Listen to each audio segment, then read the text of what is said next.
Kader Khan industry का ऐसा कलाकार जो हर एक किरदार में पानी की तरह ढल जाता था।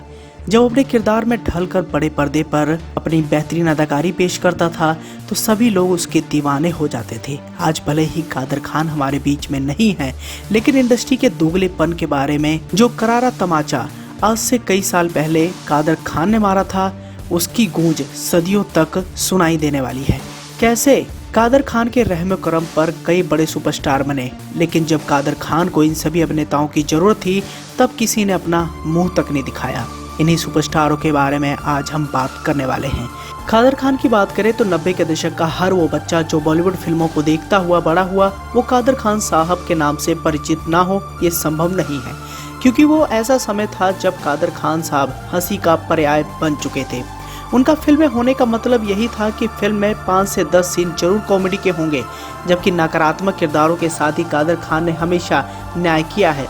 इस तरह से कादर खान ने बॉलीवुड की फिल्मों में विभिन्न छोटे बड़े रोल निभाकर दर्शकों में अपनी एक अलग ही पहचान बनाई है। कादर खान साहब एक फेमस एक्टर होने के साथ साथ कॉमेडियन, स्क्रिप्ट राइटर और डायलॉग राइटर भी रह चुके हैं, लेकिन उनकी निजी जिंदगी काफी स्ट्रगल भरी रही है। कादर खान साहब की बात करें तो इनका जन्म 11 दिसंबर 1937 को अफगानिस्तान के काबुल में हुआ था। कादर खान साहब मूलतः पाश्तून के काकर जनजाति के थे। अब्दुल रहमान और इकबाल बेगम के 4 पुत्रों में से एक कादर खान थे, जबकि उनके अन्य 3 भाइयों के नाम शामसउर रहमान, फजल रहमान, हबीब उर रहमान थे। वास्तव में 1 साल की उम्र में कादर खान परिवार के साथ मुंबई आ गए थे और यहाँ वो झुग्गी झोपड़ियों में रहने लगे। कादर खान साहब ने अजरा खान से शादी की थी और उनके परिवार में पत्नी के अलावा 2 बेटे शाहनवाज और सरफराज भी हैं, जिनमें से शाहनवाज ने 2 फिल्में मिलेंगे मिलेंगे और वादा में निर्देशक सतीश कौशिक को असिस्ट किया है। इसके अलावा उन्होंने राजकमर की फिल्म हमको तुमसे प्यार है में राजकमर को असिस्ट किया था। कादर खान साहब ने मुंबई की म्यूनिसिपल स्कूल से अपनी प्रारंभिक शिक्षा ली है। कादर खान साहब पढ़ाई में मेधावी छात्र थे, इसी कारण उन्होंने आगे चलकर इस्माइल यूसुफ कॉलेज, जो कि मुंबई यूनिवर्सिटी से एफिलिएटेड था, से अपनी इंजीनियरिंग में ग्रेजुएशन पूरी की। उसके बाद कादर खान साहब ने 1970 से लेकर 1975 तक मुंबई यूनिवर्सिटी में पढ़ाया भी था। उन्होंने MH Sabu Siddiqui college of engineering Byculla के सिविल इंजीनियर विभाग में बतौर प्रोफेसर के तौर पर भी पढ़ाया था। कादर खान के अगर करियर की शुरुआत की बात करें तो कॉलेज के दिनों से ही वो वार्षिकोत्सव के फंक्शन में कादर खान ने प्ले में हिस्सा लिया था, जिसकी सबने बहुत प्रशंसा की। अभिनेता दिलीप कुमार को जब इस प्ले के बारे में पता चला तो उन्होंने भी इसे देखने की इच्छा जताई। इसके लिए विशेष इंतजाम किए गए और कादर खान साहब ने उनके लिए ही प्ले में अभिनय भी किया। प्ले को देखकर दिलीप कुमार कादर खान साहब से न केवल प्रभावित हुए, बल्कि उन्होंने कादर खान साहब को अपनी अगली 2 फिल्मों के लिए साइन भी कर लिया, जिनके नाम सगीना महतो और बैराग थे। उस समय फिल्म इंडस्ट्री में कादर खान जैसे नए व्यक्ति के लिए बहुत सम्मान और गर्व की बात थी। अब कादर खान का फिल्मों में अभिनय का करियर 1973 में शुरू हुआ था, जब उन्होंने दाग फिल्म में काम किया था। 1981 में कादर खान ने नसीब फिल्म में काम किया था, जिसमें उनके साथ अमिताभ बच्चन, हेमा मालिनी, ऋषि कपूर और शत्रुघ्न सिन्हा भी साथ थे।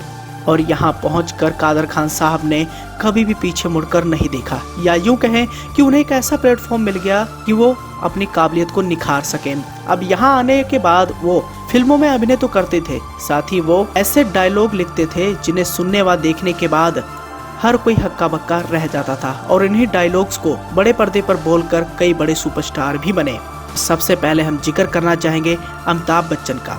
अमिताभ बच्चन और कादर खान साहब को लेकर एक ऐसा माहौल बन गया था कि इन दोनों की जोड़ी बड़े पर्दे पर सुपर डुपर हिट मानी जाती थी, लेकिन कादर खान साहब को जब अमिताभ बच्चन की जरूरत पड़ी तो उन्होंने कभी भी उनकी मदद नहीं की, उल्टा उन्हें फिल्मों से निकलवाना भी शुरू कर दिया था। और इसके बारे में कादर खान साहब ने खुद जिक्र करते हुए कई सारे खुलासे भी किए थे। दरअसल सोशल मीडिया पर आज से कुछ साल पहले एक वीडियो वायरल हुआ था, और ये वीडियो था कादर खान साहब का। कादर खान साहब का एक पुराना वीडियो वायरल होने के बाद कई सारे खुलासे हुए थे, जिसमें उन्होंने अमिताभ बच्चन को लेकर कई ऐसी बातें कही जिसे सुनकर उनके फैंस को शायद ज्यादा अच्छा ना लगा हो। वीडियो में कादर खान साहब बता रहे थे कि कैसे अमिताभ बच्चन के सांसद बनने के बाद लोग उन्हें सर जी कहने लग गए थे, और कैसे कादर खान को अमिताभ को सर जी ना कहने पर फिल्म से बाहर का रास्ता दिखा दिया गया था। कादर खान साहब कहते हैं कि एक साउथ इंडियन निर्माता ने उन्हें अमिताभ बच्चन को सर जी कहने की सलाह दी थी, लेकिन वह इस बात के लिए तैयार नहीं हुए, क्योंकि वे हमेशा उन्हें प्यार से अमित कहकर बुलाया करते थे। जब उन्हें सलाह नहीं मानी तो उन्हें उस फिल्म से बाहर का रास्ता दिखा दिया गया। इसी कारण उन्हें खुदा गवाह फिल्म में भी जगह नहीं मिल पाई और इसी के चलते उनके अमिताभ से थोड़े रिश्ते भी खराब हो गए थे। कादर खान साहब का कहना था कि जब से अमिताभ बच्चन ने राजनीति में अपना कदम रखा तब से मेरा रिश्ता उनसे लगभग खत्म ही हो गया। उन्होंने कहा कि जब वे एमपी बनकर दिल्ली गए तो मैं खुश नहीं था, क्योंकि सियासत की दुनिया इंसान को बदल कर वापस भेजती है और वो जब वापस आए तो वो मेरे अमिताभ बच्चन नहीं थे। मुझे इस बात का बहुत दुख हुआ। इसके बाद अगर दूसरे बड़े कलाकार की तरफ नजर डालें तो ये हैं गोविंदा और कादर खान की जोड़ी तो आपने बड़े पर्दे पर जरूर देखी होगी। 90 के दशक में कई सारी ऐसी फिल्में आई जहां पर गोविंदा और कादर खान साहब की जोड़ी को लोगों ने बहुत ज्यादा पसंद किया।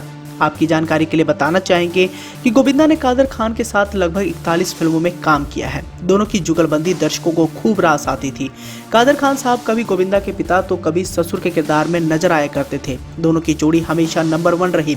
कादर खान के निधन के बाद जब गोविंदा ने अपनी संवेदना व्यक्त की थी तब इस बात का खुलासा हुआ था कि उनके आंसू भी घड़ियाली हैं।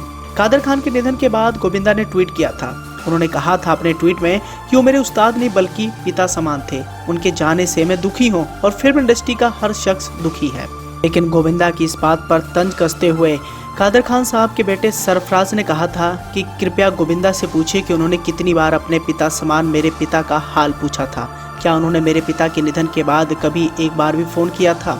सरफराज के इस खुलासे के बाद हर कोई हक्का बक्का रह गया। जहां गोविंदा और कादर खान के रिश्तों को लेकर हमेशा से चर्चाएं की जाती थी, वहां पर गोविंदा का ऐसा रवैया कादर खान के साथ होगा ये कभी किसी ने सोचा नहीं था। लेकिन सरफराज के इन लगाए गए आरोपों पर गोविंदा ने भी चुप्पी तोड़ते हुए जवाब दिया था। उन्होंने एक इंटरव्यू के दौरान कहा था कि सरफराज अभी बच्चे हैं, इसलिए मैं उनकी बात पर कोई भी टिप्पणी नहीं करना चाहता हूँ।